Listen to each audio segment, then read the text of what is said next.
It is just a huge honor for me today to be podcast interviewing Wes Read, CPA, CFP, that's Certified Public Accountant, Certified Financial Planner, and CEO, Chief Executive Officer of PracticeCFO. Has been working exclusively with dentists for 15 years as a dental CPA and financial advisor. He also has a Certified Financial Planner designation. After graduating from BYU in 2005 with a master's in accounting, he worked for Ernst and Young, a Big Four accounting firm. Eventually, he left there and began working with dentists on a one-on-one basis. He formed PracticeCFO in 2013, and his firm currently works with 300 dentists in 16 different states.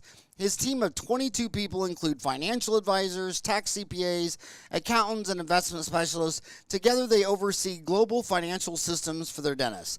That integrated system propels their dentists more rapidly toward financial independence. Dude, I could talk to you all day long. This has been, well, you know, obviously, if you tell people what they want to hear and all that kind of stuff, they love it. But if you really love your homies, you're going to try to point them in the direction that you go. And now that I'm 58 and my 4 boys turned into 6 grandkids, I'm worried about the next generation. And I'm trying to transfer knowledge to them. And I think we've made some progress since I released the 30-day dental MBA, 2 decades ago. Mainly, they go to school 8 years because they want to work with their hands and get people out of pain, and I love them for it. But it's like a chef, man. They want to cook lasagna. They don't want to do their numbers. And everything that you spend your whole life on is the weakest part of the equation. They just do not know their numbers. I mean, I have dentists tell me all the time, do you think I should add another hygienist? And I say, well, how long have you had your first hygienist? They say 5 years. And I say, so she does a cleaning exam and x-rays 8 hours a day, 5 days a week for 5 years. How much money do you net after a cleaning exam and x-rays? Do you make $7.18 after taxes, or do you lose $20? And they don't know. And I'm like, you got to know that. So, so my first questions to you is, I know you're a CPA. I know you're a certified financial planner, CFP. You're a Series 65 certified. Explain to about a quarter of our viewers are still in dental school. So explain what a Series 65 certified means. So one of the segments of our business, our goal is to help dentists become financially independent. And all of the tax, all the accounting, all that sort of CPA stuff is just the engine that gives us our data or our x-ray to then kind of diagnose or treatment plan what they need financially. Well, in that path toward financial independence, one of the most important elements of your strategy is investing and setting aside money today for your future self to take care of you when you can no longer do dentistry or shift into something else, or call it retirement, call it financial independence, whatever. So we end up setting up a lot of retirement plans, a lot of 401ks, a lot of profit share plans, a lot of what are called defined benefit plans, and we manage those for our clients. They're rather complicated. 401ks are very different than a brokerage account where you're trading on Robinhood, or very different than an individual retirement account in IRA. A 401k has all of these rules from the Department of Labor and the IRS, and they really bog dentists down. And so what we do is we basically come in and we say, hey, you don't have to blink. We'll set it up at the right time, in the right design. We'll do all the back end work. We'll educate your staff. We'll invest it in a way that's prudent, reduce your fiduciary, sort of help you be a fiduciary on that 401k plan. And so we've had to become licensed as investment professionals in our pursuit of helping dentists become financially independent. And the Series 65, to get back to your question more directly, the Series 65 allows us to be compensated for giving the advice on investments for our clients. It's a mandate from the security regulators. We'll talk about the fiduciary again. That's a term. They probably don't understand what the word means. It seemed to get a lot of media this year. John Oliver did a whole deal on the fiduciary, and basically what he was showing is that if you had an index fund for 30 years, you made more money than if you're paying a broker, because even if you only got 1 or 2% less, how that harmed the growth. So talk about John Oliver just really beat up fiduciary responsibility. Did you see all that on a? No, I didn't see that. Yeah, and So what is the about word? that a little bit. 401ks they're unique because the doctor is a trustee on that 401k.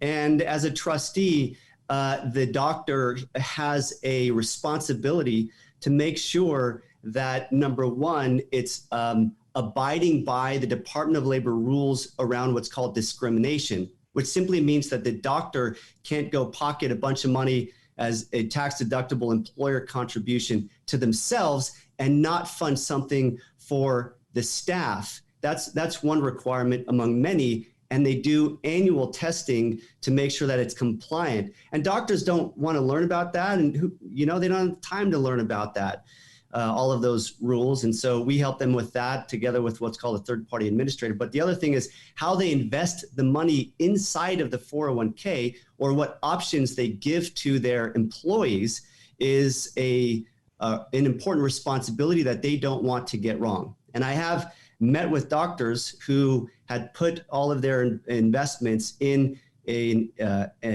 we'll say an investment vehicle that wasn't appropriate for a 401k. For example, if you put all of your 401k in a piece of real estate that you choose and your staff don't have a choice, and something goes south, well, you're going to be held accountable for that. Or if you do some opaque sort of hedge fund style investment that goes south and your staff had no say in the matter, then you could be held legally liable to make your staff whole for that. So one of the things we do is we hold all of our money either at Charles Schwab or Vanguard, depending if it's on what's called a pooled 401k or if it's a participant-directed 401k, and we can talk about that if you want.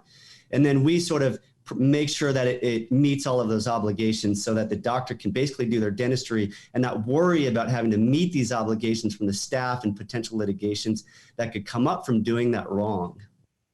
And I thought John Oliver, he did that in, it was a long time ago. It was June of 2016. I'm sorry, my mind is, when you get older, time goes faster. But that thing had 15 million views on YouTube.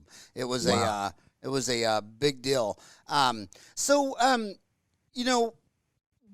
is your bread and butter? I mean, if I go to McDonald's, I'm a health food fanatic. So when I go to McDonald's, I always get a Big Mac fry and a Coke, large fry, but medium Coke. There's the nutrition advisor came through me. What is your Big Mac fry and a Coke? I mean, if you're the McDonald's, and let me just say one other thing again. The best gain that I think we've made in the last 32 years talking to dentists is that, 32 years ago, everybody thought they made the best choice finding their CPA because, they went to church or their temple and they got a referral of a really good guy. And I'm sure he's a really good guy. But he didn't have any experience in dentistry. And look at medicine. We had 0 specialties at 1900, and by 2020, the MDs have 58, and the dentists have 12. Hell, they only had 9 in 2000. So now there's so many dentists that at least get step 1, which was admit that your CPA doesn't know shit about dentistry, and to go find someone who specializes in dentistry. You have 200 clients? About 300 dentists we work with. 300 dentists. So my first question to you is I want you to call your CPA and ask him how many dentists he takes care of. And he probably takes care of 2, you and your partner, or you and the other guy you referred. And you just, my gosh, if your retina's detaching and you want to go to an oral surgeon, knock yourself out. But you need to go to a specialist. So please get someone who only does dentistry, because it's just really hard to figure out, especially when half your information is on Quicken and QuickBooks Pro, and then the other half of your information is on Dentrix. So you're already set up with a bipolar, kind of like the Flat Earthers. Have you ever seen the Flat Earthers map of the globe? It's really bipolar. Because they have the North Pole and the South Pole kind of in the middle, which I guess an eclipse means that I don't know how it would work, but I guess for the shadowing, the sun would have to move massively close to the earth so you could have the proper shadows. I just want, if one flat earther could explain to me how an eclipse of the moon works, I would really be happy. But dentists are like that bipolar. They got, in the North Pole, they have their Dentrix, and the South Pole, they have their Quicken. And every business that I go into, like I was born and raised, I cut my teeth in Sonic drive-ins for 10 years. My dad had 9 of them. And I swear to God, his cash register had a better complete picture of what the hell was going on with sales and overhead and profitability and labor at the end of the day on one of those little roll tapers. At the end, we'd print out the roll taper, and here I am 32 years later. My dad's been dead 21 years, and Dentrix and Eaglesoft and your average dentist has less than what my old man had when I was 10 years old. So how do they get a good grasp on the numbers? I see a lot of dashboards coming out where they're trying to take numbers from your accounting and your Dentrix and put them together. Is that what you recommend, dashboards? Or because to asking Dentrix and Eaglesoft to hook into Quicken, you might as well just, go talk to a unicorn riding a mermaid, because they're just, they're just not interested at all. Yeah, a lot of good comments and a lot of good questions there. To answer, I think the biggest question, what is our Big Mac, you asked? What is our, what's at the core of our service, or the why? We work with dentists. Dentists, I think, are struggling with the confluence of two challenges right now. Number one is that today, as opposed to 20, 30 years ago, I believe dentists have to be good business clinicians to thrive in their practice. It's an unfortunate thing, perhaps, that you may be the best clinician on the planet, but still you're not able to cash flow and pay your debt and pay your bills and live a modest lifestyle that you probably deserve for all the years that you went to in schooling. Because there's a lot of pressures on the industry, pressures from dental insurance companies, pressure from the massive amount of consolidations that are happening in the DSO space. There's a lot of that pressure. And the second problem is that they never got the education in dental school or anywhere other than maybe coming to, say, on your show, for example, and getting some education there, but they never had a formal education on how to be a CEO, how to be a business owner. So when you combine those two things together, there's a lot more dentists struggling today to become financially sort of organized and financially successful and eventually retire. So our whole why is to help doctors to overcome the problem of not having a financial system that aggregates all the complexities around their finances into a single unified plan, which they then feel good about, and that is accelerating their financial growth. And so there's a lot of holes in the boat of a dental financial system. They might have over here an insurance person, they have over here their accountant, they might have a separate tax person than the person doing their QuickBooks. They might have a financial planner over here who may do some investment work. And there's this disjointedness across all of those. And so what we say is, doctor, you need to have somebody who acts as the liaison between you and all of those people. And we call that a CFO. In fact, if most of these, all of the big DSOs, they have CFOs, a chief financial officer. But a dental practice doing $1.2 million isn't going to be able to pay $10,000 a month for a CFO to come in and organize this really great financial system. So what PracticeCFO has done, our firm, is to be an outsourced CFO function for dental practices, which is very, very different than being simply a CPA. And it's also very different than even being just a dental CPA, because a CFO is all about finance, and finance is all about the future. It's all about planning. It's all about saying, what can I do today so that next year and 2 years and 5 years and 10 years down the road, I will optimize my economic benefit. Where a CPA, even a dental CPA, will basically be a historian by and large, to aggregate the numbers, give a few pieces of advice around depreciation, maybe talk about the EIDL and the PPP loan and some of these questions that come up sort of just a little bit superficially, and then ultimately give the P&L and file a tax return, and that's sort of the job. A CFO model is entirely different. It's all about the future, and it's all about the treatment planning. And all the CPA stuff is simply to give the X-ray to be able to do that and to do that well. So we typically meet with our clients about 3 to 5 times during the year. We call them board meetings, where we, the CFO, get together with them, the CEO, and we make a comprehensive plan that covers all aspects of cash flow, their debt, their taxes. Spouses are often involved to discuss personal budgets, education funding, retirement plan. And so we're bringing it all together into this very sort of cohesive system or plan to help doctors sort of plug the hole in that financial boat that is preventing them from really getting ahead financially today with all the pressures that they have. Well, the definition of an accountant is someone who solves a problem you didn't know you had in a way you don't understand. And what I keep telling dentists, when I ask them, I got my MBA from ASU in '98, and I'll ask a dentist a question, a simple, basic accounting question, and they don't know. And I'll say, well, how long have you used your CPA? And they go, 10 years. And I go, well, what do you think about that? I mean, you've been using this guy for 10 years, and you don't know any of your numbers, and you don't know any of your basic. Kind of reminds me of Martin Luther, the founder of the Lutheran Church. I mean, he just wanted to translate the Bible into the common language of German, and for that, the Catholic Church tried to kill him. I mean, so sometimes I wonder if your accountant wants you to stay ignorant, so you always just keep them. I mean, I really do sometimes. That or, they are accountants, so sometimes I wonder if they're suffering from depreciation.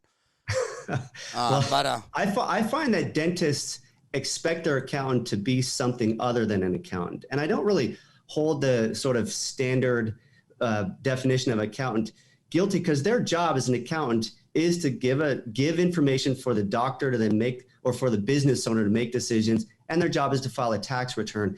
They are not consultants, and they don't think necessarily analytically that way. They're just not trained that way, nor did they really go into the profession to think that way. Now, some do, and there's some CPAs who sort of naturally go into the realm of consulting and taking the numbers and actually doing something productive with it.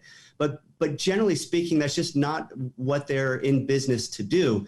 So a doctor, what I tell doctors is you really have to decide, do you want a CPA model or do you want a CFO model? Yeah, the CFO model is going to be more money because we're meeting with you 3, 4, 5 times a year. We have ongoing texts, ongoing homework assignments. We're meeting with your team. We're meeting with your spouse. We are your CFO. The challenge that dentists have, and I understand this, I get it, is it's hard to distinguish between what is a good investment in your practice and what's a commodity.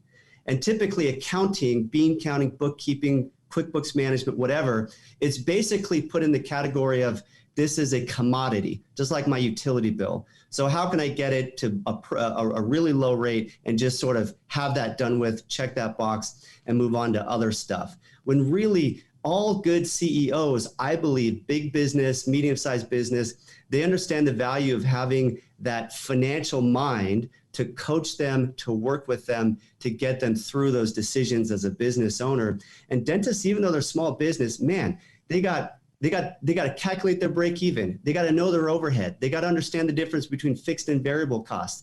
They got to manage all their debt. They got to structure payroll. They're all S corps, so they need to pay themselves a payroll as well. Do they put their family on payroll? What type of retirement plan? Should they buy their building? Should they build out an ops? Should they get a CAD CAM? How much depreciation should they take? There's all these decisions that they need to make, this ecosystem of decisions, and there's a way to harmonize it to do it right, and there's many ways to do it wrong. And so I feel like the CFO is what they need to get that right, and that's what we basically built our business on, was being that CFO style or model for them. And of course, we do the CPA work. We do the accounting, we do the tax, we have a tax department, we have an accounting department. But then the key person, though, is what we call the CFO advisor, who's the one that meets with the client and then goes back to our team here. We're all in the same building here, all 22 of us. They go back and they meet with the accountant, they meet with the CPA, they meet with the 401k specialist, they meet with the insurance specialist if there's life or disability needs, and they then bring that plan together so that it's done in a very cohesive way. Just a very different model. By the way, if you're listening to us on iTunes, you should switch to YouTube, because I've always said that most dentists became dentists because they didn't have enough personality to become an accountant. And look at you, you're sitting there, it's the first day of fall, and that orange pillow probably represents the first day of fall for the 90% of dentists who live in the northern hemisphere and the 10% of the population who live in the southern hemisphere. Happy first day of spring. But don't you think of everything you just said explains pretty much the only advantage of DSOs? They're not, the owners of these DSOs, it's not that they're treating the patient better. they know all the business. They location, logistics, finance, marketing, insurance, they have a CFO, they have an accounting department, they have a marketing department. So while dentists are out there going to courses, learning how to do better, faster root canals, fillings, and crowns, this is all they're thinking about. Does it make you wonder if how far they'll consolidate dentistry as a whole? Because what you're talking about, Heartland and Fontana's Aspen and Thorne's Pacific, I mean, that's their strong pursuit. I mean, they get an A in accounting. I remember when Steve Thorne started Pacific, he wanted to go with this accounting system. This dental practice management system. But he told the people, he says, it doesn't do nearly anything I want. I just want to buy a copy of it, and then I'm going to get a bunch of programmers and keep programming us. So Thorne's dad is a dentist, but he didn't even go to dental school because he knew he could hire a dentist in 5 minutes. And their accounting, Heartland's accounting, I mean, it's just amazing, what they have that an individual doesn't. So do you think DSOs, that what you're doing is their core competency, and if a general dentist doesn't react at least at some sophisticated level, they're just going to get mowed over? Or what do you think? It's a good question. And in many ways, we're trying to give an edge to the but to the private practice that they don't have by not being joined with a larger centralized business administrative unit, i.e. a DSO. Now, we don't do everything that a DSO does. We don't do HR. We don't do legal. A lot of that granular stuff in the office. We don't go into the office very much. We're more strategic from that standpoint. They may pair up with a practice management consulting firm who we would, work with as a team to help that doctor. But the subject of DSO, I mean, that's when I'm sure you and I could talk all day on this subject. And I think that the consolidation, which is in full stride right now, and I think it's going to stay in full stride for a period of time. I don't know at what point it gets saturated to where it's got the share of the market that it's going to stay at. I don't know if that's going to be 50% or 40% or 70%, but it's going to be a lot more than it is today. And being in this space, I come across a lot of people attempting to form a DSO themselves. There's a lot of doctors, a lot of young doctors even, who come out of dental school and they just want to conquer the world. We call them empire builders. They want to build their empire of DSOs. There's something about, I want to be bigger than my single doctor practice. So I'm going to get 2, I'm going to get 3, I'm going to get 4, I'm going to get 5 practices. And some of them are successful and many, many of them are not successful. And the second and third and fourth office end up draining the profits from their first office. And then they come to me and they want me to do work at dirt cheap prices for 4 practices that are really struggling. And they're not willing to pay the fee for managing 4 separate corporations and all this complexity. They need a CFO, but I don't work with most of those people. It just doesn't fit. It's not a good fit. And so we primarily work with doctors who have 1, 2, maybe 3 practices, and we focus there. But I do think that some are going to make it and some are making it. But what I'm seeing, most of the ones who make it are not, and this is not a negative statement against dentists who I love. I talk with these people every single day. They're near and dear to my heart. But most of them don't have that background to become a manager of 50 offices. That is an entirely different skill set. And so you get people coming in from private equity, people coming in with MBAs with a lot of business management background. There are some dentists who have done it, but they pair themselves with really good business people to help them do it.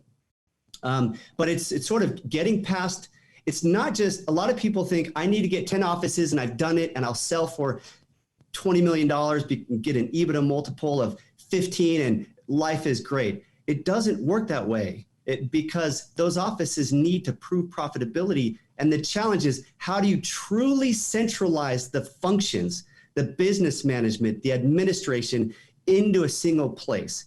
If you have 10 offices and you might have centralized some ordering of supplies.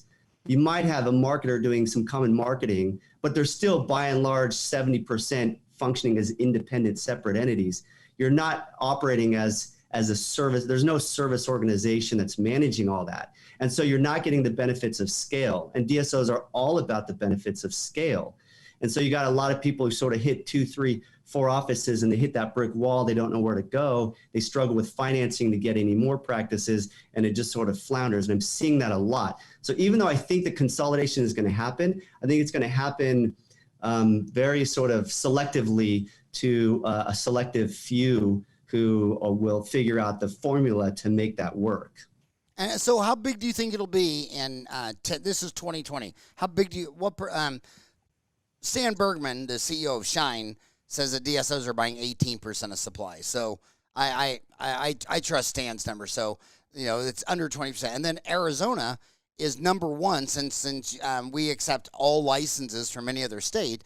We have 18.6% of all the dentists in Arizona work for a DSO. So so 18% of the market would be the most it is, but it depends on your definition of DSO. If you're talking about 2 or 3 practices, that's my definition, like 3 practices or more. But how big do you think it'll be in 2030 in 10 years? If it's if you buy in that it's 18% today, or let's round it off to 20 for simple math, where do you think it'll be in 2030? I wouldn't be surprised if it got to 40%. Okay. And then the other question is, you also you help with buyer representation. You're in the dental transaction business, right? We are in 2 ways. One, most of our, in the early years, most of our new business came from us representing buyers. So we've represented hundreds and hundreds of buyers over the years. And then we, of course, helped them transition into ownership. And then a couple of years ago, we opened up a brokerage arm that lists practices for some of our clients who are wanting to sell their practices. So yeah, on both sides, we're involved in that. Are you listing them on the classifieds of Dentaltown?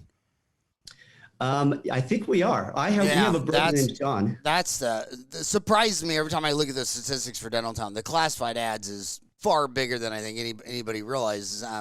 But what I find bizarre about the classified ads is that from 99 when we started to today, there was always about 1,000 practices listed for sale and 5,000 jobs listed to want an associate. Now it's 2,000 people selling and only 1,000 jobs, and they're all DSOs. So my question to you is, when you're working on someone's exit strategy and you're selling their practice, what % of the practices that you're selling now are to the big DSOs?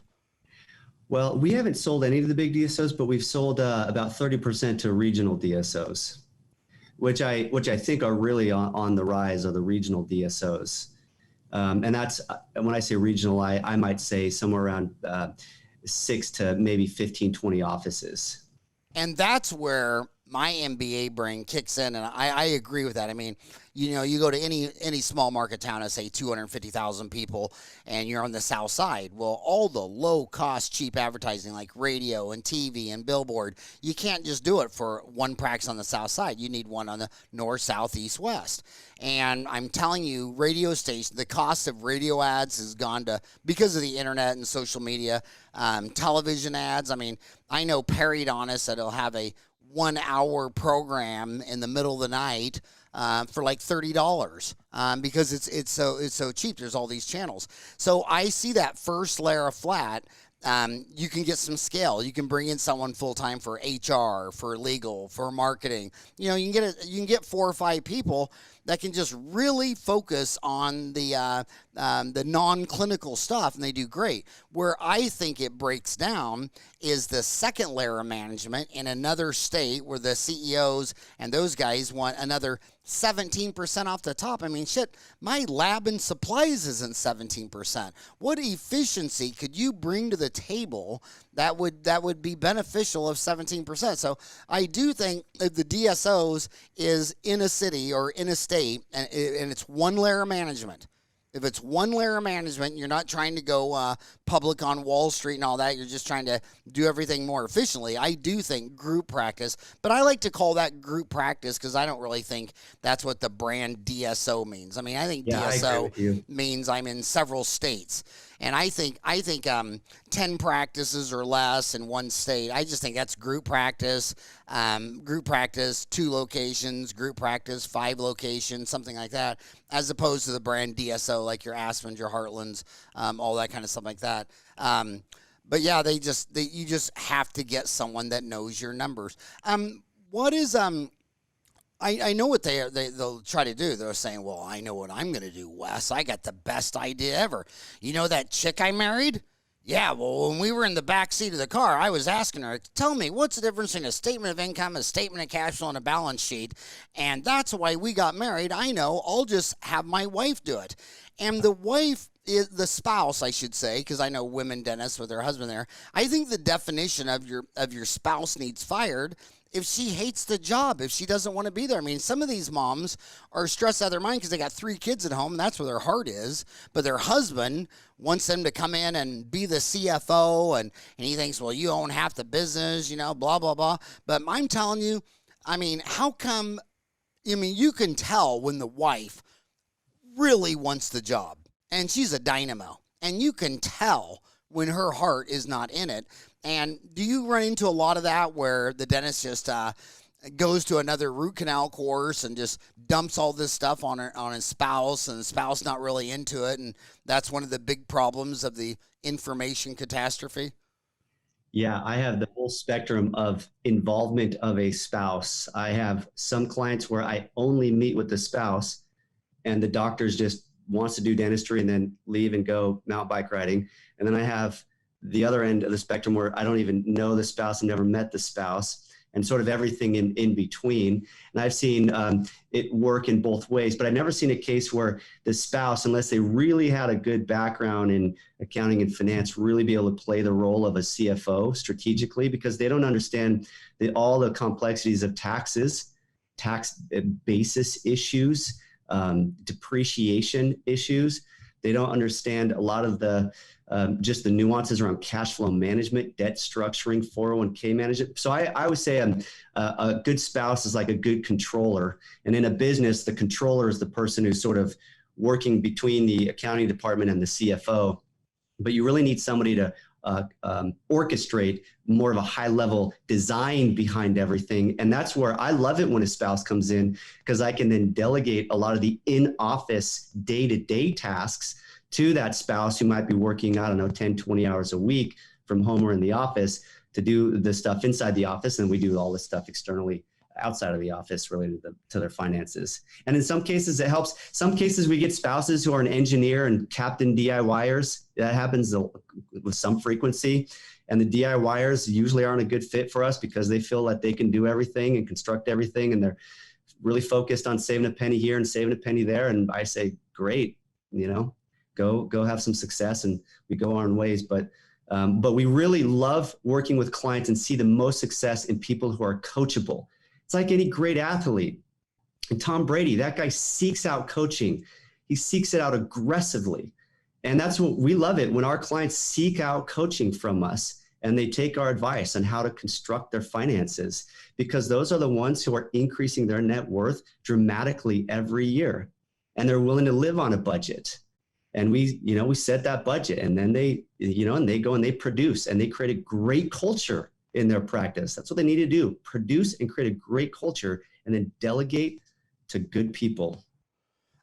You posted on Dental Town addressing the financial fallout of COVID-19 for your office, that you're a dental CPA financial advisory firm with dentists in various states. We've been researching and addressing many questions our dentists have during the crisis, questions related to conserving cash. That's what I've been saying forever, ever since March, that in a downturn, cash is king. And I put my money where my mouth is. I was sleeping in a house with, a McMansion with 4 one-ton air conditioners by myself, and I'm like, this probably isn't a good use of cash.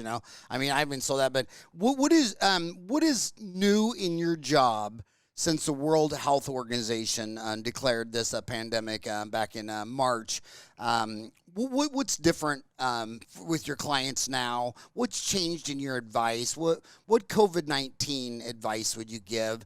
And I know no one can predict the future, but do you think we're going to go into a fall with an uptick? Europe is, they were saying back in March that it would flatten out in the summer, and we'd have a fall comeback. And then, everything is debatable. But most people agree that Europe is having a fall comeback.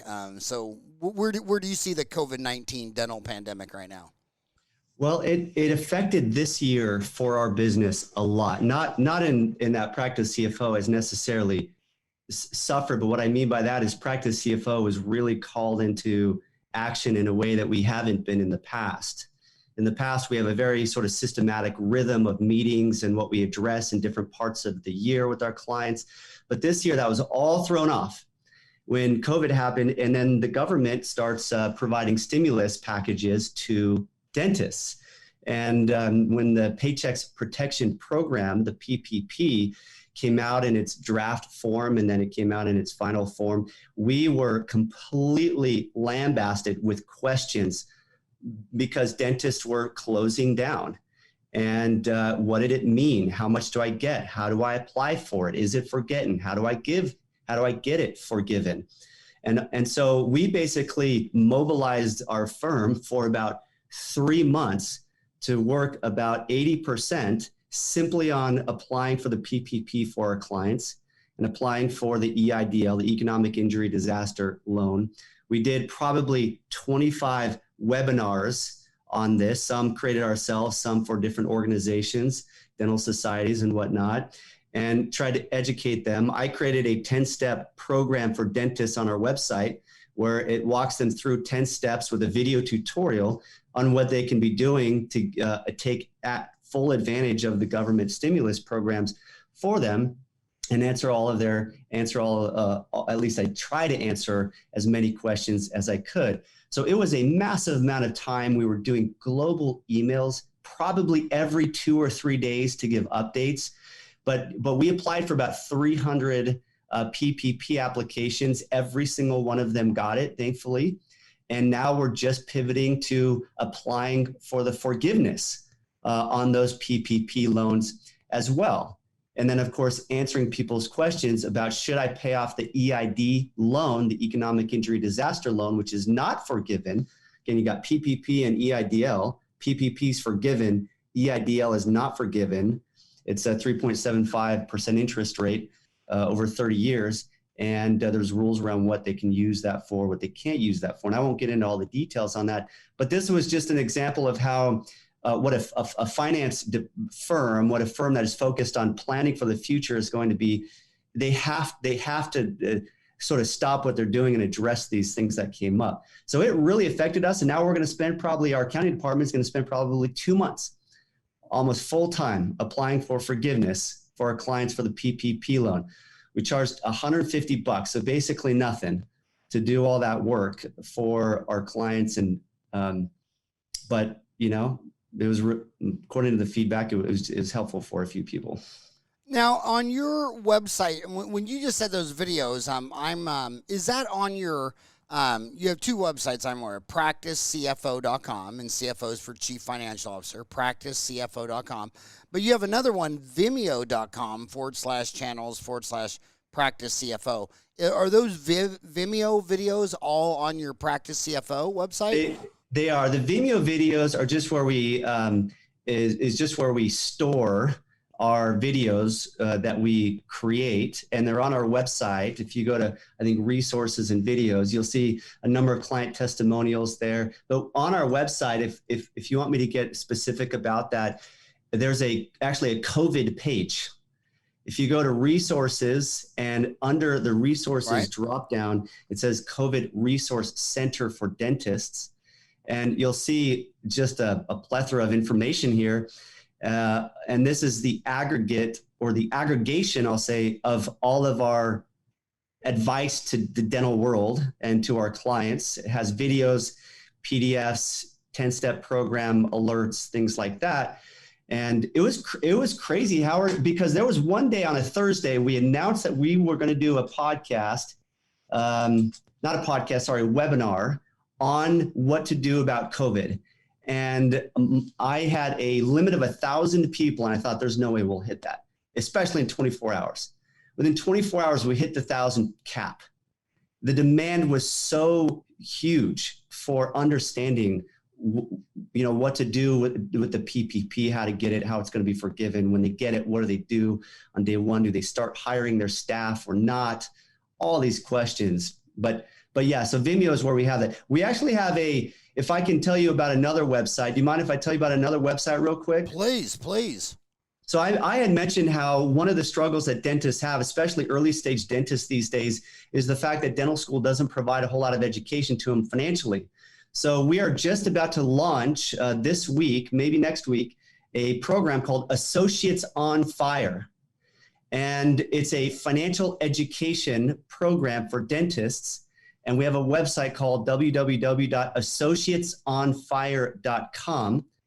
And it has about 12 hours of 10-minute video clips on all subjects from student loans to taxes to financial planning to buying a dental practice to stepping into ownership, all of those things that they should have learned in dental school, but they didn't. It's all there. We have podcasts as well that are coming out where we are interviewing people who have recently bought a practice in the past few years to talk about their experience and what education do they want to share with dentists who are going to go through that experience of buying a practice.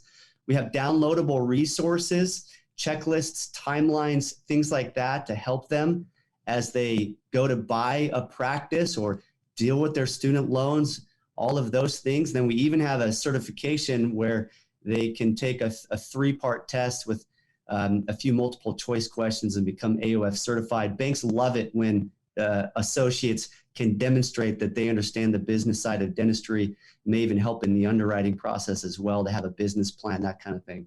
So we are absolutely just pumped up about the Associates on Fire program that's about to go live to give that financial education to early stage dentists. Well, they heard it here first, right on Dentistry Uncensored. What a beautiful website. Debut right here. I mean, I love it. I mean, that's a hell of a deal. Amazing. And it's all free. Yeah, and it's all free. That is fantastic. So what back to COVID-19, is there profitability right now? This is the first day of fall, since we're in North America where 90% of Homo sapiens live. And it's September 22. How does September look? Because there's already a thread on Dental Town said, I'm already worried about October. I don't know, on Dental Town, started in 99, there's like a 21-year history of why does October always suck, but that's debatable. But how does September look to you? Obviously, you only have numbers for August, but how does September look, and what are you thinking about the last quarter of the year, October, November, December?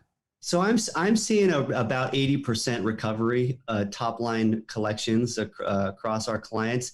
Interestingly, the amount of PPP funding they got and EIDL reflects pretty well the amount of lost cash in their bank account during that period of time. Actually, the PPP alone did a pretty good job at covering the amount of lost money that was in the bank account. And then you throw on the EIDL on top of that. And right now, my clients are the most flush with cash than I've ever seen them. Easily, a $1 million practice easily sitting on $200,000 right now, where normally they're sitting on $50,000 or so. And it's because they have that money, and some are even thinking about paying back the EIDL loan because they have it and it's accruing interest all the while. And but I'm basically saying I think we need to wait a few more months because I don't know what the rest of the year is going to look like. There was clearly a pent-up need for dentistry after those 3 months or so of shutdown, and so a lot of clients have bounced back. But a lot of clients are expressing concern based on their schedule, what October, November, and December are going to look like. So I'm seeing that same thing myself and hearing that same thing myself from my clients. And again, cash is king. I mean, my gosh, I know I'm old. I mean, I'm actually 8 years older than Monday Night Football. I just found out that last night. It's always nice to watch Monday Night Football and you find out that you're older than, they just had their 50th anniversary. But my gosh, Warren Buffett used to always talk about the Buffett Index, where if you take, when you go within a country and you take all their the values of their publicly traded companies, like for us to be the Wilshire 5000, that should be about the same as the GDP of the United States. And whenever it falls down to, like 70%, that stocks are going to adjust upwards. Hell, it's at 171%. Buffett, and this was going on a year before the pandemic. And now I'm hearing dentists telling me how much money they're making in the stock market. And I'm old. I'm just like, you need to go get all your apples out of that stock market and put them in a basket and put them down in the basement. And then they think, I'm old and frightenable and all that kind of stuff. What do you think about dentists right now? They are sitting on cash. And why are they sitting on cash?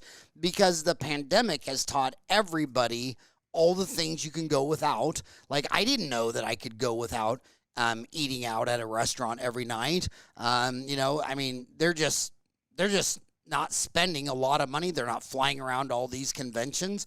A lot of them, I think the biggest benefit the dentists had was they didn't even reduce their staff. They had about 10 or 15% of their staff that didn't want to come back. I podcasted hygienists that were crying because they had kids at home, they were taking care of their mother. So I think a lot of labor didn't come back.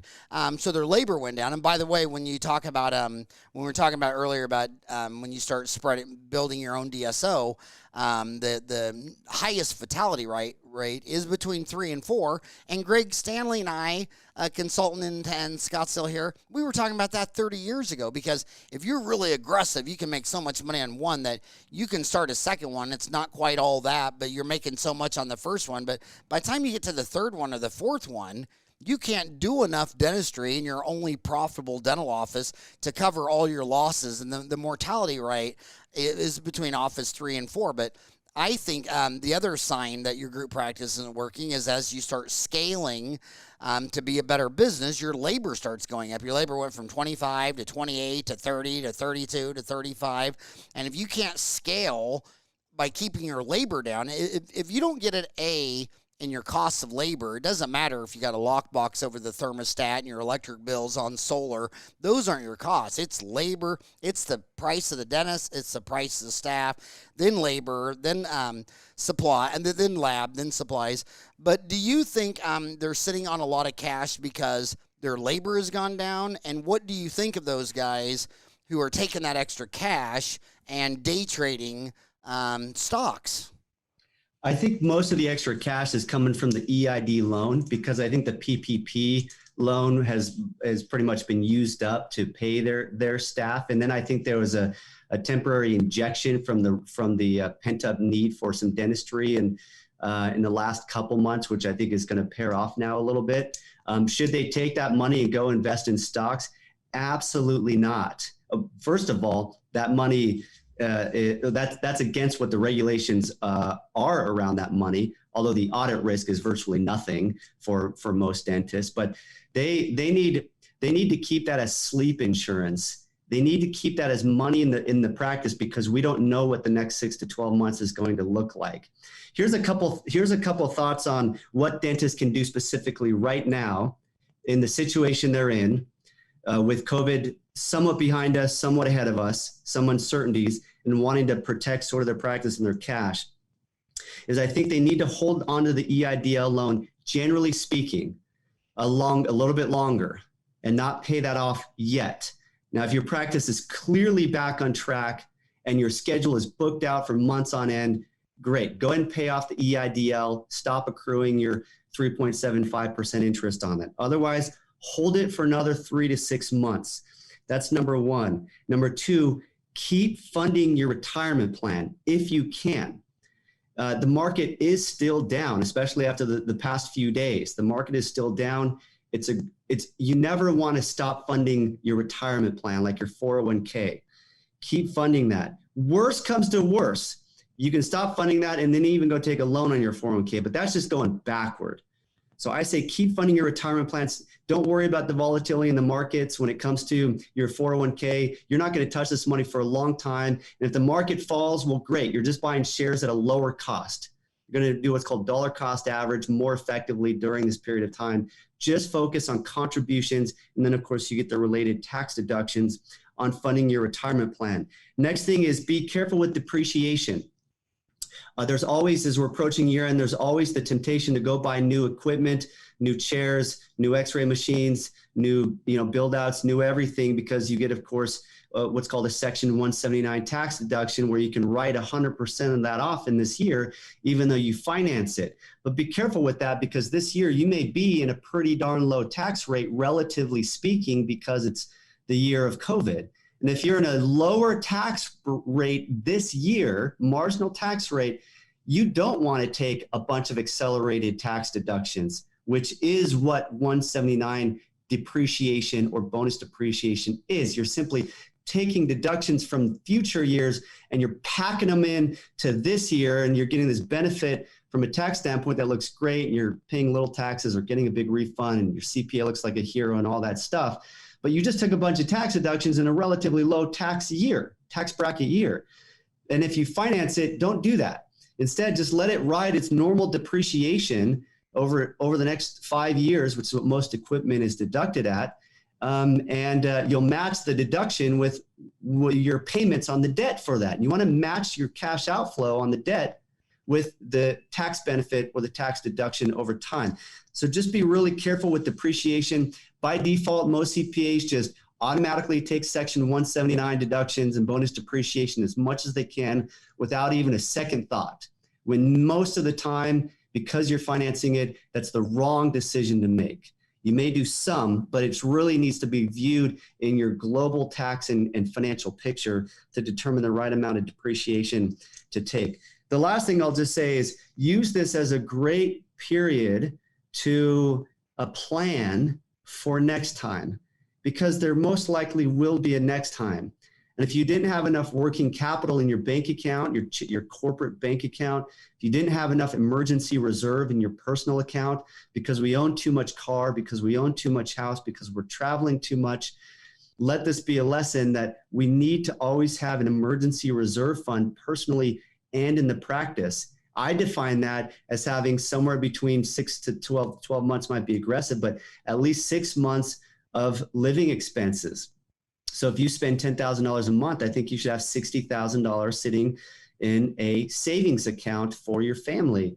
In the practice, I usually say you need somewhere around 75 to 100% of your monthly collections as your working capital in your practice to weather the storms that are going to come up. So just a few thoughts there as I think about dentists' experience going through all of this and what they can do right now, and even perhaps some lessons learned. But let me just say that the time is coming right now where doctors need to be applying for your PPP forgiveness, because the 24 weeks is starting to come due in October for a lot of these doctors, in November definitely.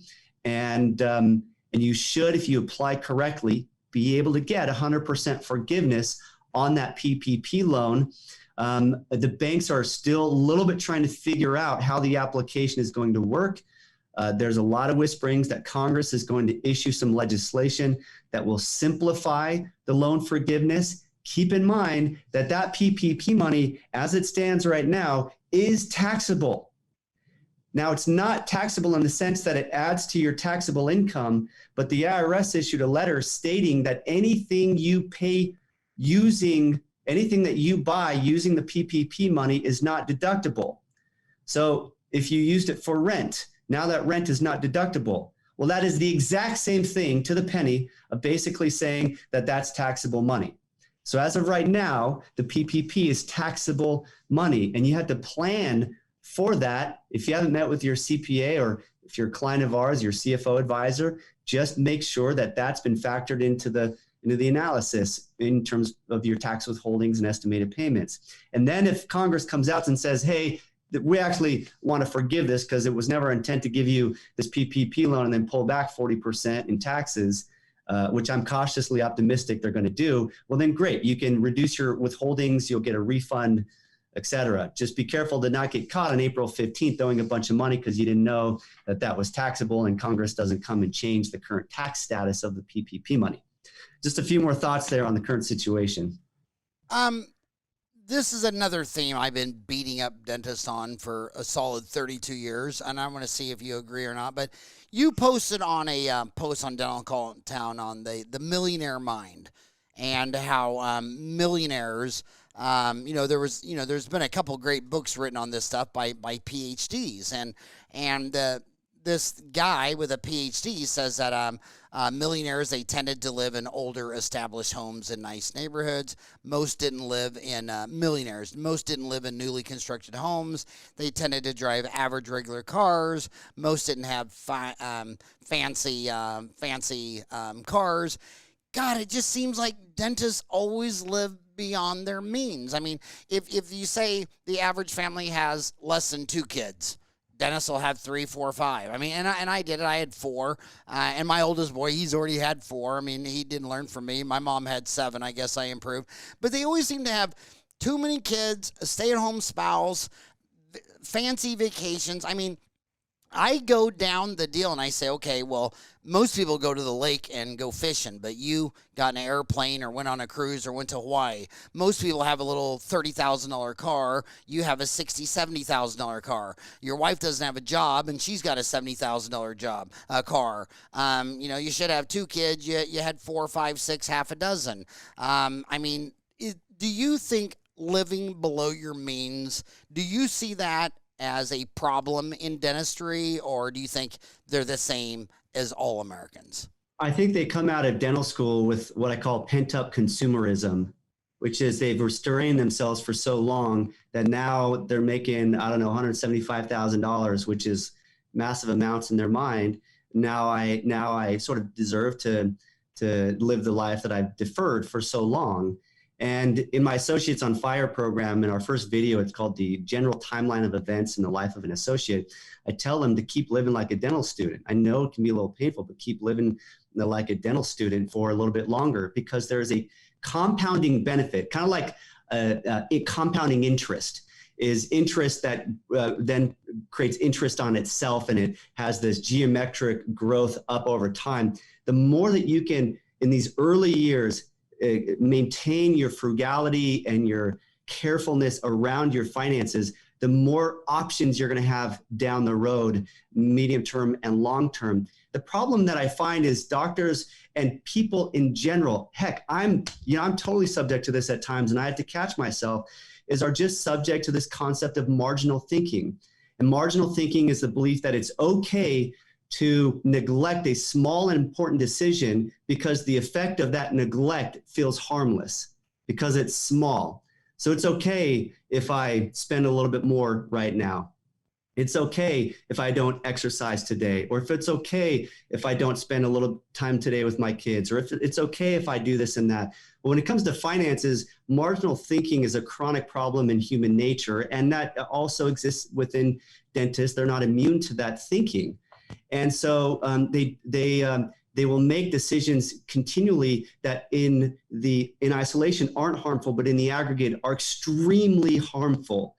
And so now they get into their 50s and they've continually refinanced their debt. They are always taking on new debt. So we still have a lot of debt. We didn't fund our retirement plan early because we wanted, that house, where we wanted those two $60,000 cars.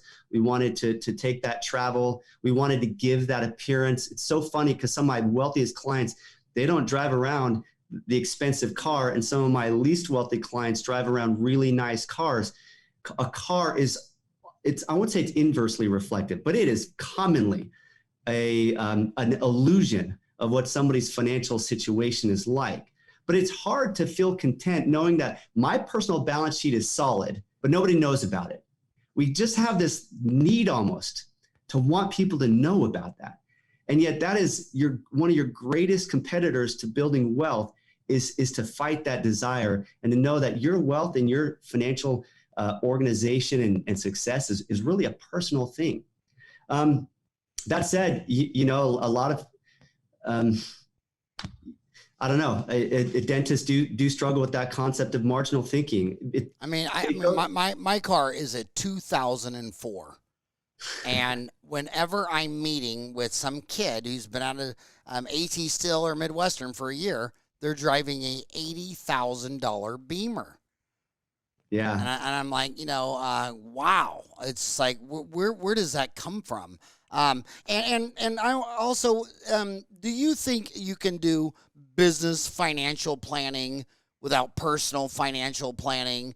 I mean, um, are they the same? Is one more important than the other? Where do you think dentists are screwing up more, on their business financial planning or their personal financial planning?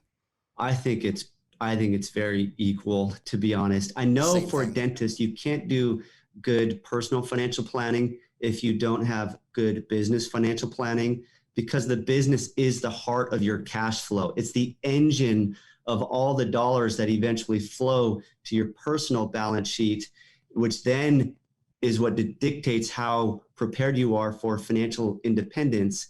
And I do see a lot of doctors who have actually a very, very strong income statement in the business, but they're not translating that success into a personal balance sheet. It's getting translated into a personal expense statement.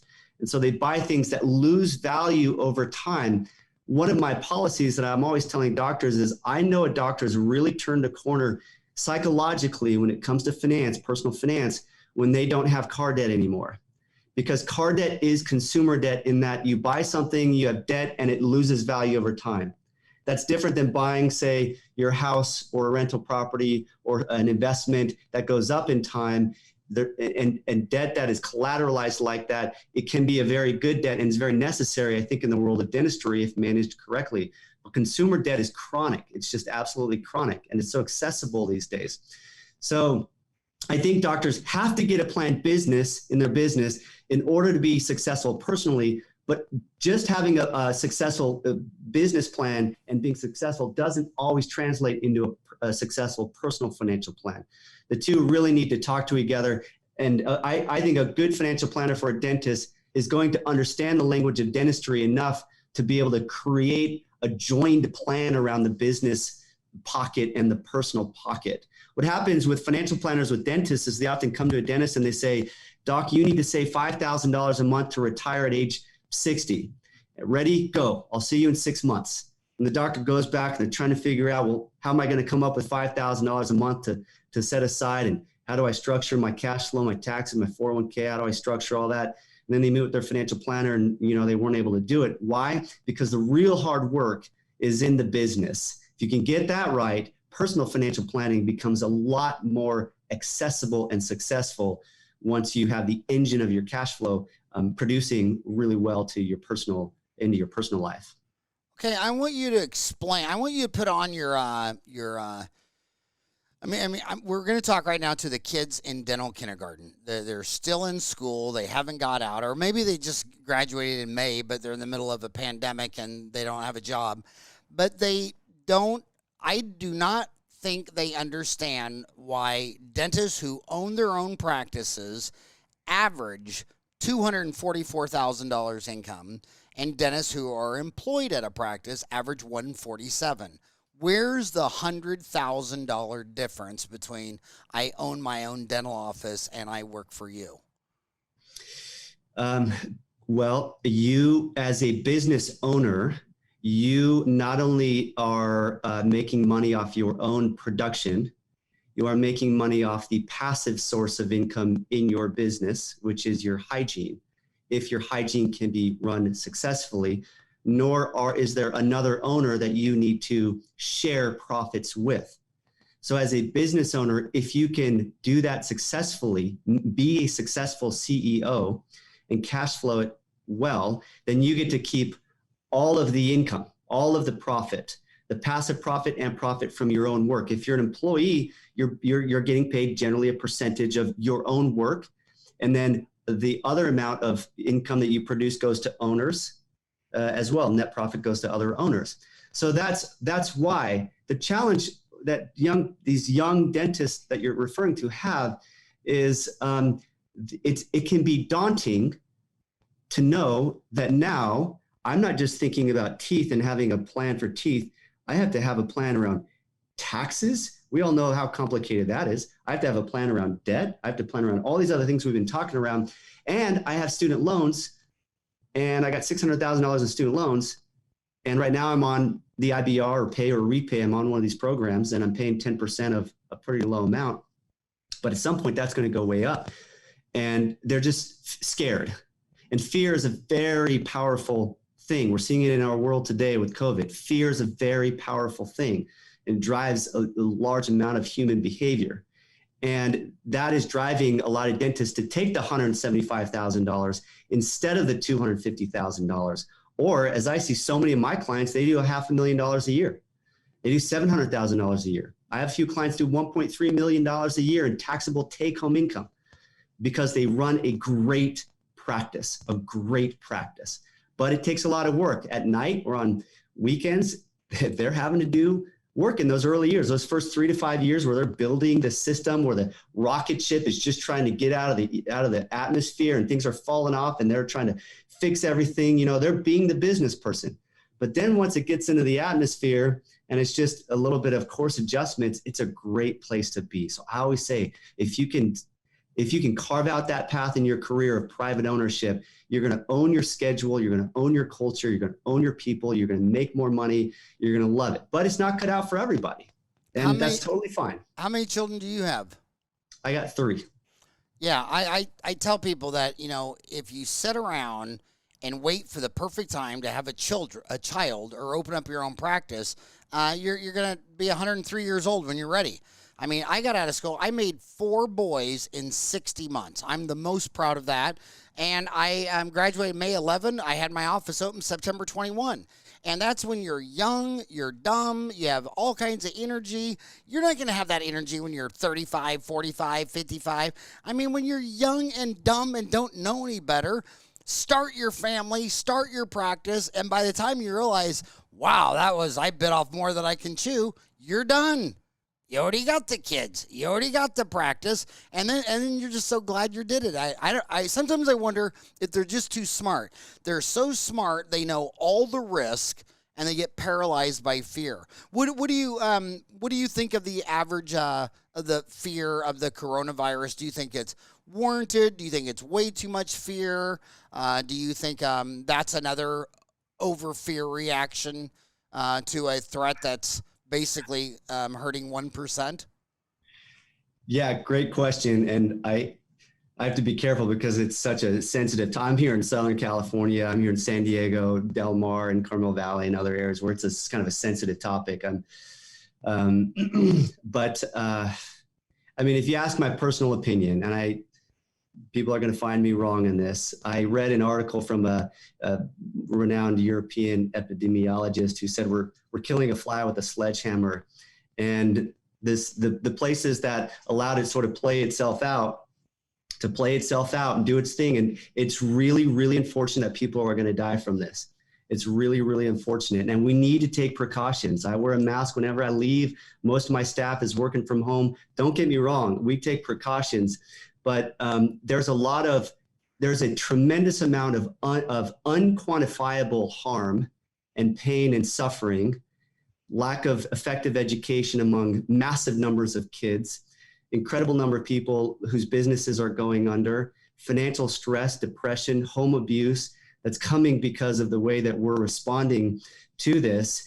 And I personally just feel that we're maybe a little bit overkill, and that we're not quite recognizing all of the negative externalities, the negative effects that aren't as easily quantifiable as, the number of death count or the new cases and all that stuff, which is so easily quantifiable. I want to protect the one, don't get me wrong, but it can really be at the expense of the many. And from a practical standpoint, it does have me a little bit concerned. Well, my gosh, do I have a friend for you then? Did you listen to my interview with Dr. Hessam Nozari, who's close to you? He's in Beverly Hills, who's a periodontist. I mean, he's one of the, I think he's one of the smartest dentists out there. I mean, he's just a legend in perio. Oh my gosh, he just went off for basically an hour and a half, just going off on how completely insane all this is. So then the question is this, and because I was asking about that, because here was my lead-up question. I know so many kids from AT Still right here in Mesa and Midwestern, and they've already been out of school not just 1 year, 2 year, 3 year, but 4 years. And there's practices that want to buy, because there's a lot of 60-year-old dentists who didn't want to deal with this PPE and that whole 3 months when you were working around the clock. A lot of 60-year-old dentists, if they never had a divorce, trust me, if you have a divorce, you just ruined your retirement planning for a decade when you cut all your money in half. They just said, they don't want to mess with it. They see these practices, but they're paralyzed. They're like, man, I'm so ready, but I just think I should wait till the pandemic's over. And I'm like, well, what is the definition of the pandemic over? That there's a vaccine? I mean, so what would you tell someone who sees some old man who's like, I don't want to do all this PPE crap, but, they're in the middle of Atlanta, they're in the middle of Phoenix, and there's a pandemic, and we're in the middle of a pandemic. What are you seeing on practice transition? Is that a good idea? Or if it was you, would you say, you know what, just keep doing what you're doing and just wait another year? What would you say? I'd say right now is not the time to sell. You got the DSO buyer, and then, or the large group practice buyer, and then you've got the private, a young dentist, or private buyer. And there's not many private buyers right now. They're just sort of all sitting on the sidelines waiting for this to flush out, because who wants to buy a practice this year when collections are down and there's a lot of uncertainty about what it's going to look like over the next month. And so valuations, I think, are going to be a little bit lower. DSOs are actually coming in and I think taking advantage of that right now a little bit. But I generally tell people not to sell. Turn on your afterburners, make it work, be a winner. I find that some people that are so fearful, it's like they're the ones in their own way causing a recovery in their own practice, because they want to be hyper compliant with everything. And you need to be compliant. I don't want you breaking any laws, but hyper compliant with everything. Then I got some who will toe the line, and they'll toe the line and they say, you know what, my patients need dentistry, and I'm going to figure this out, and we're going to wear all this stuff and do all that stuff, but I'm going to figure out a way to success. I call them the winners, because they will devise a plan to make it work, and they motivate their team, and they walk in their office every day, and they know it's game face is on, and they're excited, and they make it work, and they work really hard, and some of my clients are doing great this year through their recovery. And I mean, I have one client in La Jolla who's this is his best year ever. It's amazing, because he has taken that approach that I'm going to figure out a way to win this, and not let the government or the ADA or anybody tell me I have to completely shut down and close business. I'm going to toe that line. I'm going to stay compliant, but I'm going to toe that line and make it happen. And that's what I recommend. Be a winner. Go figure it out. Well, how I can prove that I'm a winner and I'm successful. I was the first person to follow Associates on Fire on Instagram. Yes. My gosh, am I? So my before I end, I remind everyone, this is not a commercial, simply because I don't have to do commercials. I mean, I'm a 58-year-old retired guy. I brought you on because I know how damn smart you are. But I do know this: every time you lecture, you say, "Is there any questions?" And everybody, no, everybody goes, okay, go to the bathroom, 15 minutes, and then everybody comes up with their special, unique question that everyone else has. So I know my homies like the back of my hand, and they're saying, "Oh, Wes, you don't understand. I got my situation so unique." So how do they contact you for their unique question that you've heard 8 million times? They contact on our website. We have a contact us page. My personal email is wes@practicecfo.com, WES@practicecfo.com. And they can call our number. We're really, really responsive. We have a theme here, which is helping doctors thrive financially, and THRIVE is an acronym for teamwork. H is highly innovative, R is responsive, I is industry experts, V is value, surplus, and E is extreme ownership. R is one of those critical ones, responsiveness. We're highly responsive. We have a 24-hour return policy when people reach out to us. So yeah, just call us. If they call us, they're going to get one of our executive assistants who will sort of field some basic questions about their practice, and then bring it over to me, and I'll usually call them, or one of our CFO advisors will talk with them, and We often do a free consultation looking at their tax returns and their P&Ls to decide if there's a good fit. We don't take everybody. We really are looking for practices that are north of $1 million in collections, because if you're smaller than that, it can be hard to, have a CFO, or sometimes you're just trying to make ends meet at that point. But we're really looking for practices that are north of $1 million and really motivated to grow and really need help constructing a master plan around their finances. But that's how they could reach us. Okay, I'm a little slow. Thrive. T was for teamwork. What was H for? Howard, you said? Yeah, exactly. Howard, look to Howard for everything of wisdom. H is highly innovative. Highly innovative. R is responsive. Right, got that. I is industry expert, in dental. Okay, teamwork, highly innovative. That was 2 words. And responsiveness. And then what was the other I? I is industry experts, meaning that we want to know everything there is to know about the financial side of dentistry. We work exclusively with dentists. And then V, Val Kemmer. Value surplus means that although people might pay 30, 40, 50% for our services as a CFO function than they may a basic bookkeeper down the street, value surplus means there's a surplus in value that you get that exceeds the cost you pay us many times over. Otherwise, you shouldn't hire us. We shouldn't be there. So we're month to month in everything we do, because you always got to feel that value exceeds the cost. That's called value surplus. And then the last one, extreme ownership. Extreme ownership. And then I know you got to head out. You got a meeting with a dentist at 1. Just 2 real quick questions. They always ask about, should they refinance their student loans? What's the quick and dirty answer for that? So Associates on Fire, Fuel Cell 1, video number 3 is called The Overall Timeline of Events in the Life of an Associate.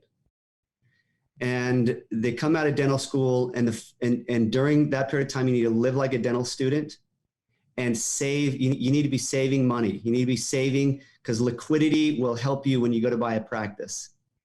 It'll help you too when you go to buy a house, but you need to be saving. So those are these all audio podcasts, or are they video on YouTube too? Both. We have video, which are YouTube, that are embedded in the site. Video clips. There's about 12 hours of video clips, about 10 minutes per video on all of these subjects. And then there's a podcast called the Associates on Fire podcast, which is live. We have about 5 podcasts. Love to get you on there at some point. And then we have downloadable resources, which are sort of tools to help them. And then we do once a month what I call a live fireside, where associates can log into a Zoom meeting and ask questions for free about their specific situation. Those are all of the modules with it. But to answer your question, should they refinance their student loans right now? Depends where they're at in their stage of buying a practice and a home and setting up a retirement plan. In the early years, you need to keep your student loans as low as possible, even if that means that the balance is going up from accrued interest. That's okay, because you need to keep your personal overhead low. So when you go to buy a practice, the bank looks at that and says, yes, we will lend to you because your global debt is low enough that we believe you can pay us back. If you refinance your student loans and you don't own a practice yet, now your payments go from $1,200 a month to $3,300 a month. Well, now you become less lendable to a bank who, generally speaking, doesn't factor in the fact that your student loans balance is going to go up over time because you're on an income-driven repayment plan.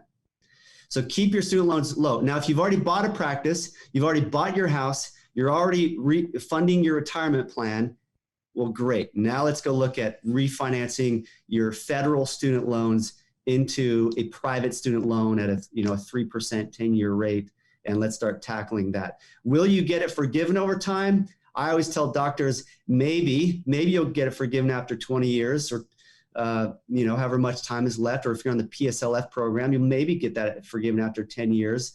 But I think a lot is going to change around that. We're about to see a massive tidal wave over the next 10 to 15 years of student loans that are going to be forgiven. And it's at about $1.7 trillion of our government debt. And the government is not just going to forgive that. Our economy would spiral overnight if they just suddenly gave up $1.7 trillion of assets on the government balance sheet by forgiving everybody's student loan. It's never going to happen. If you want to try to keep your income low for 20 years, great. But what I say is be a winner. Go try to get a $1.5 million single doctor practice with a 40% profit margin. Great. You're making $600,000-$700,000. Let's tackle your debt. Let's fund your retirement plan. Think like a winner, not think about just playing defense. So to answer that question, should they refinance, really depends on where they're at in the life cycle or the stage of their career. Well, I'll tell you what I just did to show you, I took that YouTube video and I dropped it into Dental Town, because in Dental Town, when you go to YouTube, you can hit share and it's a link, but you can do embed. So you can go to Dental Town and drop the video in Dental Town message boards, and everyone that does that tells me that that's what explodes their views the most. There's so many people on their YouTube channel that just exploded. So I love I was one of the first ones where they were saying, well, why does my kid watch YouTube and he won't read books? It's like, well, look at that black and white book with no pictures. I mean, when I'm working with my grandkids, when you can tell they don't get something, I can go on YouTube and find like a 2-minute video that explains the difference between addition and subtraction, and you can tell that video probably took 5 hours, or it might have taken, this person might have been a teacher for 10 years. And she just made this little bitty lesson. And so I think video is more informative. Thank you so much, Wes, for coming on the show and talking to my homies. Been a big fan of your work forever. And thanks for all you do. And I'll see you on the other side of this pandemic. Yeah, thanks, Howard, for having me on. Really appreciate it. Anytime. Really admire everything you've done. So thank you again. All right, buddy. Have a great day. Okay, you too. Bye-bye.